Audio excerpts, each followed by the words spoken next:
then serving the military myself has given me a special appreciation for two of the smaller holidays we celebrate every year.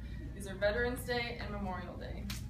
Over the last few years, I've realized there's a lot of people that don't know the difference between these two holidays and why we celebrate each one individually.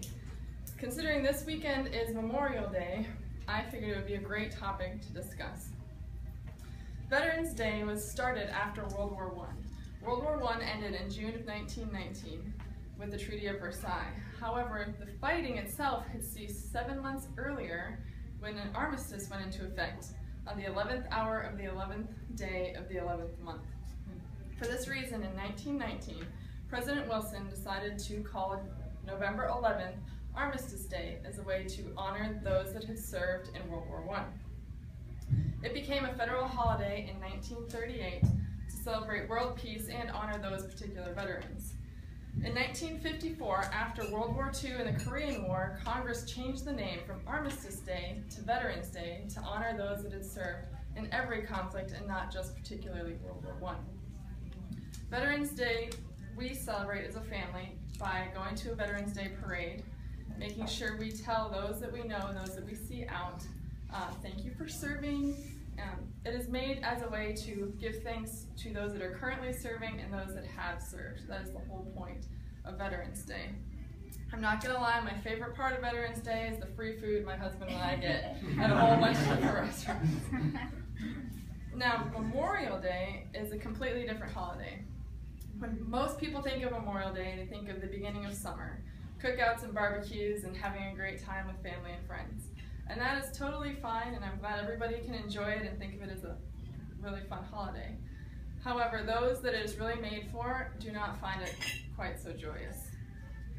Memorial Day was started 3 years after the Civil War in May of 1868.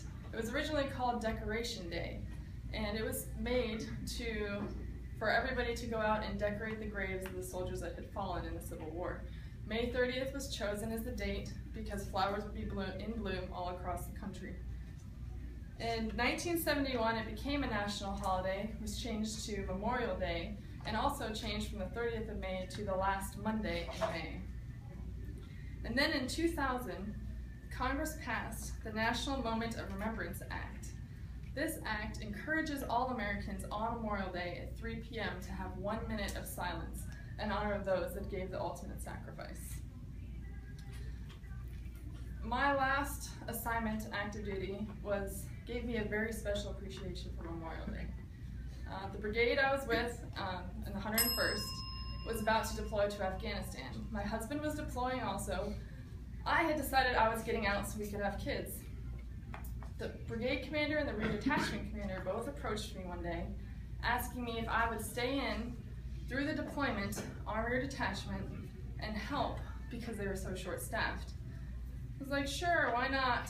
It would probably be better if I was busy, and that way I would actually know what was really going on and not just what they tell the spouses, which in hindsight was really not a good idea, not for my stress levels. But I stayed, and I had no idea that it would be the most emotionally challenging job I've ever had. The brigade's casualties from the day that they got there to the day they came home were much higher than we expected. Every month, we lost multiple soldiers. Every month, the division would hold a memorial ceremony for these soldiers and their families. That day, every month, the families of these soldiers would come to the brigade headquarters. You would see young women, not even women, girls, 19, 20-year-olds that are now widows. Some of them were pregnant with their first babies. You would see young children and school-aged children running around the headquarters with pictures of their dead father on their shirts. You would see older families whose child had just graduated high school the year before that was now, they just put into the grave. We would spend the day with them. We would hear their stories.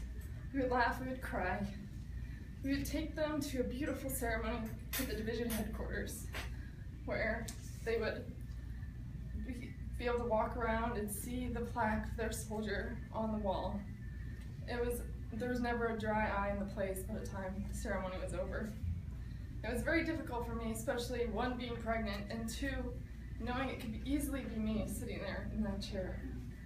That experience has given me a very good appreciation for what Memorial Day really is. I'm glad everybody can enjoy it as parties and barbecues, but at the same time, you need to remember those that are still suffering, those that are grieving the loss of a loved one, those children that will never see their family again. So this Memorial Day, I encourage you at 3 p.m.